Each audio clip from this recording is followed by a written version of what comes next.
Los recuerdos grandes se quedan a vivir en los cuartos del corazón. Durante la vida asoman cuando quieren, vuelven a la hora de la propia muerte y se transmiten por la sangre. Así comienza la novela La Alhambra de Salomón, de mi hermano del alma, José Luis Serrano, que me hubiera encantado que estuviera aquí. Y como no puede estar físicamente, al menos que esté en sus palabras. Las palabras y las banderas no tienen la culpa.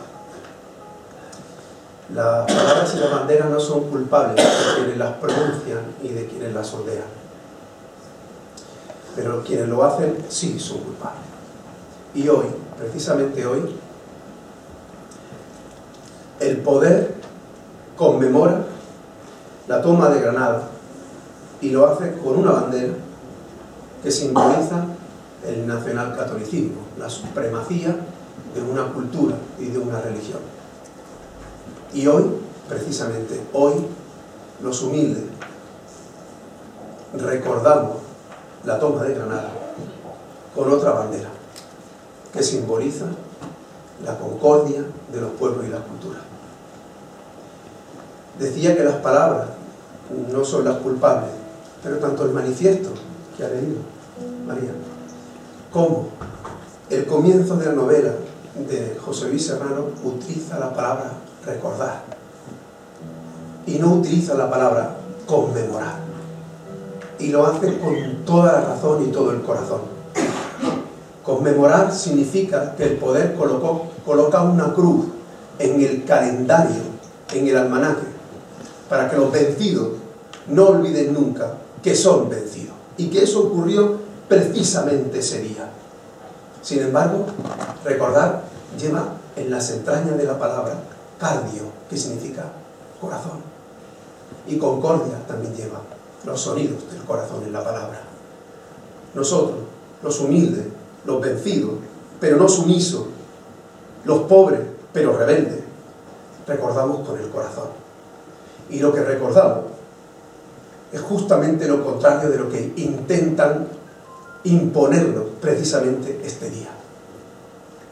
Recordamos que no nos fuimos, recordamos que seguimos aquí, recordamos que nuestra cultura habita en nuestra garganta, en nuestros ventrículos, en nuestras aurículas, y que nuestra forma de entender la vida no era de sentirnos mejores ni por encima de nada ni de nadie, sino justamente lo contrario. Nuestra cultura es el abrazo. La toma de Granada, lo que ocurre en la calle,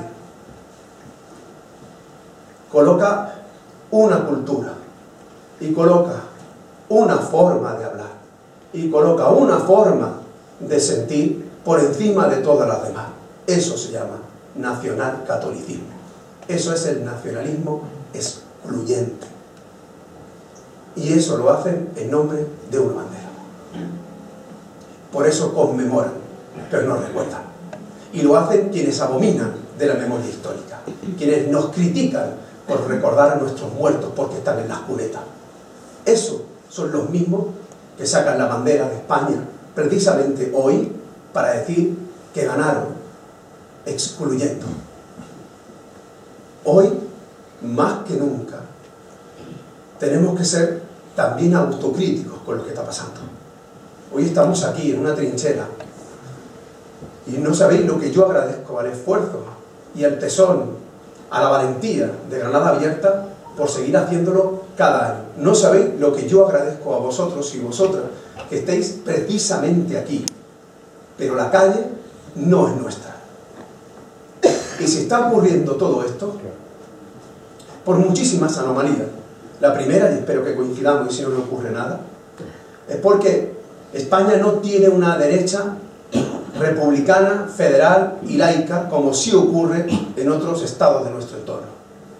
Porque nuestra derecha, que no es la mía, está hilvanada al catolicismo, está hilvanada al castellano, está hilvanada al centralismo. La derecha española es monática, o puede no serlo, no tiene ningún problema cuando quien ejerce el poder es un dictador, pero es centralista y es confesional. La segunda Ana María viene precisamente por la cruz que matan en el almanaque. Porque si tienen que elegir a Dios o a la ley, prefieren a Dios. Ayer Bolsonaro, en la toma de poder en Brasil, dijo Brasil por encima de todo y Dios por encima de todo. Exactamente igual que ocurría en la toma de Granada con el franquismo, en esas imágenes que habéis puesto antes del nodo, que son idénticas a las que están pasando ahora, con dos diferencias. La primera es que ahora es en color y antes en blanco y negro, y la segunda diferencia, que me parece muchísimo más dramática, es que hoy hay muchas más banderas de España, hoy, que en esas imágenes del nodo. Y eso está ocurriendo, porque de la misma manera que la derecha es confesional, echo en falta la disidencia dentro de la propia Iglesia. Porque en gran medida la transición democrática pudo tener lugar porque hubo una iglesia de izquierda.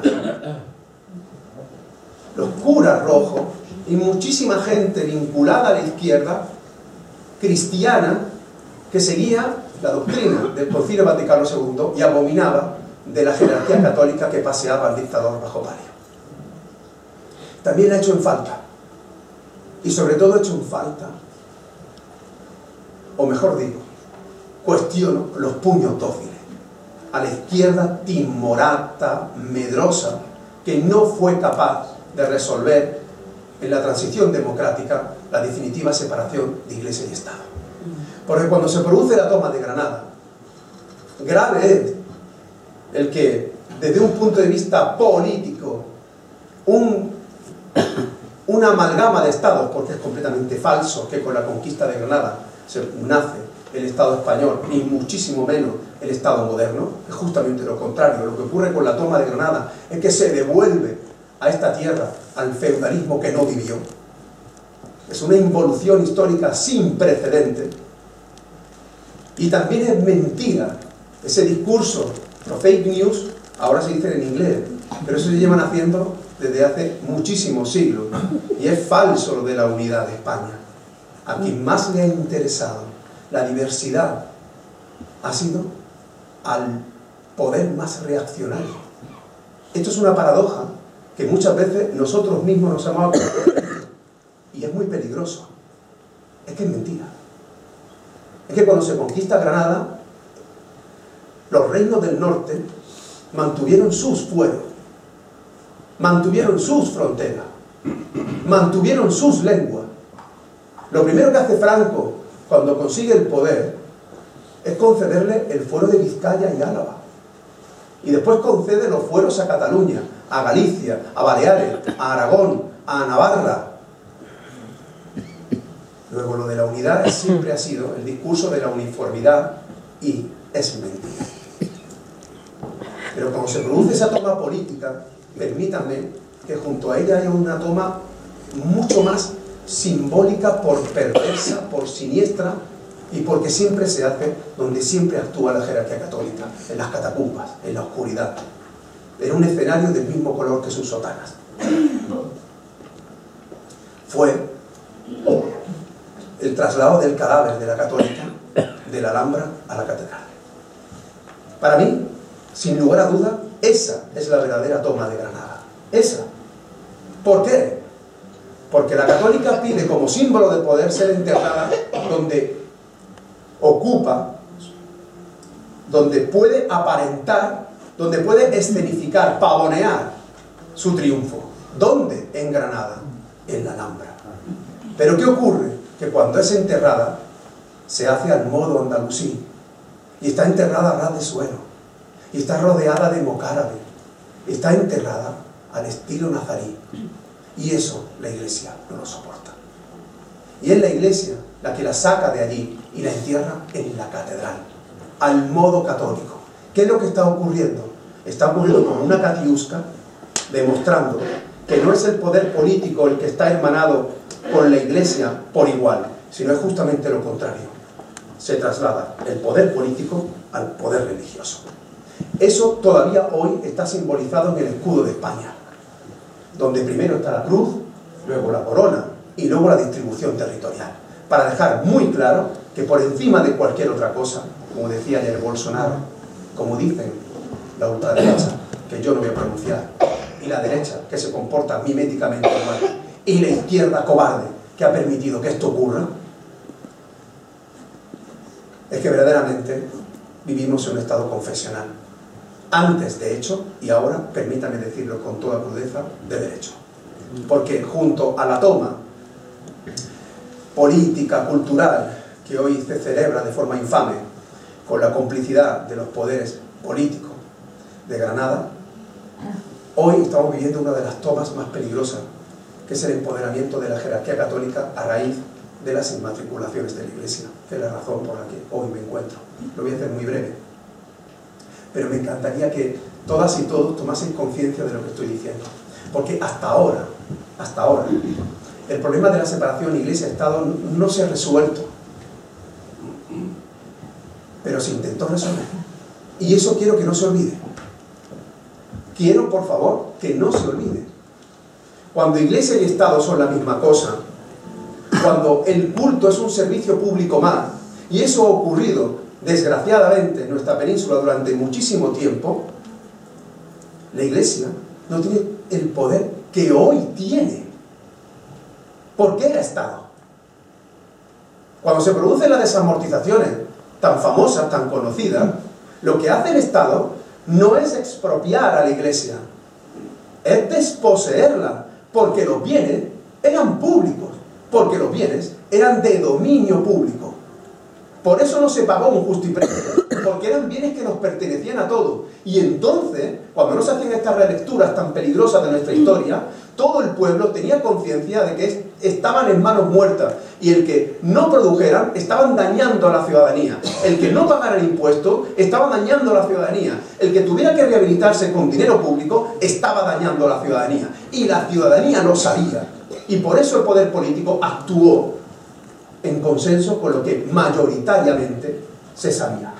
Y repito, las desamortizaciones de Amador, las desamortizaciones de Mendizábal no expropian.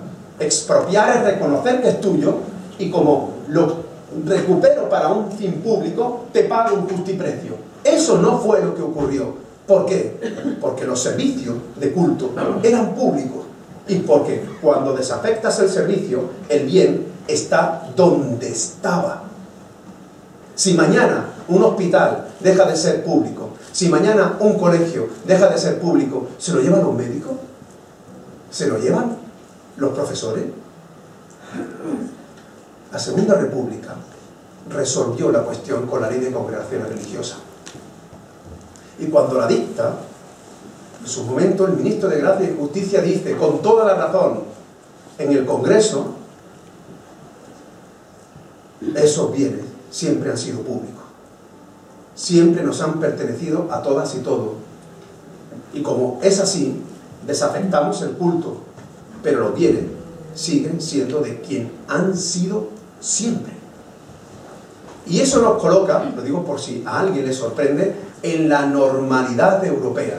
Porque la Catedral de Lisboa es del Estado de Portugal, la Catedral de Notre Dame es del Estado francés, la Abadía de Westminster es del Reino Unido, pero la Catedral de Granada es del Arzobispado de Granada. Y si eso es grave, es infinitamente más grave el que, además de los bienes religiosos, hoy la jerarquía católica tenga más de 40.000 bienes a su nombre sin tener que haber demostrado que les pertenecían. Es decir, estoy hablando de un hecho histórico que no ocurrió con la toma de Granada, que no ocurrió con los Austrias, que no ocurrió con los Borbones, que no ocurrió en la Segunda República. Ocurrió porque en la transición democrática española, cuando se dicta la Constitución del 78, no se resuelve, y los bienes de dominio público de uso religioso quedan en un limbo. Y ese limbo lo aprovecha un señor que es la mano oscura que ahora mece las otras tres manos de la derecha y de ultraderecha en España, que se llama José María Aznar. José María Aznar en 1998 privatiza el suelo para la especulación inmobiliaria y financiera y privatiza la generalidad de los monumentos culturales de España, permitiendo a la jerarquía católica que pueda inscribir los templos en el registro de la propiedad. Eso ocurre en 1998. No estoy hablando de un hecho de hace 2 siglos, estoy hablando de un hecho de antes de ayer, con una diferencia, a mi juicio, dolorosa. Y es que mi abuelo Antonio el Carbonero sabía lo que suponía el empoderamiento de la jerarquía católica. Los intelectuales ilustrados del siglo XVIII y XIX sabían lo que suponían las manos muertas, y hoy la generalidad de la opinión pública ni siquiera sabe lo que estoy compartiendo con vosotros y con vosotras. Un hecho que ha abierto las portadas del New York Times, del Washington Post, de la generalidad de los medios de comunicación mundiales, y que sin embargo no han abierto la portada del Ideal de Granada. ¿Y eso por qué? Porque el empoderamiento hoy de la jerarquía católica es infinitamente más superior al de 1975. Porque hasta 1975 la mezquita de Córdoba era un bien de dominio público, pero hoy aparece en el registro como un local comercial a nombre del obispo de Córdoba. ¿Y eso cómo ocurrió? Eso ocurrió porque, repito, en 1998 Aznar permite el acceso de los templos de culto en el registro, pero porque hasta el 98 nadie resolvió el limbo jurídico de los bienes de dominio público de uso religioso. Y ahí, de nuevo, está la corresponsabilidad de la izquierda timorata, medrosa, que con ese cortoplacismo electoral siempre tiene el pánico de que pierda el voto del nacionalcatolicismo que hoy celebra la toma de Granada. Cuando la jerarquía católica tiene que inscribir los bienes, se encuentra con un problema, que no tiene títulos de dominio. ¿Por qué? Porque no son suyos, porque nunca han sido suyos. ¿Y saben lo que hacen? Recuperan 2 normas franquistas que estaban latentes y que nadie había declarado inconstitucionales. Una de 1946 que equipara a la Iglesia con la administración pública, y otra de 1947 que equipara a los obispos con notarios. ¿Eso qué significa? Significa que la jerarquía católica, de forma clandestina, sin publicidad, sin que nadie lo supiera, acudía al registro de la propiedad y certificaba que un bien le pertenecía solo por su propia palabra. Comenzó con templos de culto. Ya había templos de culto inscritos ilegalmente antes de la reforma de Aznar. Y no templos cualquiera, como la SEO de Zaragoza, por poner un ejemplo.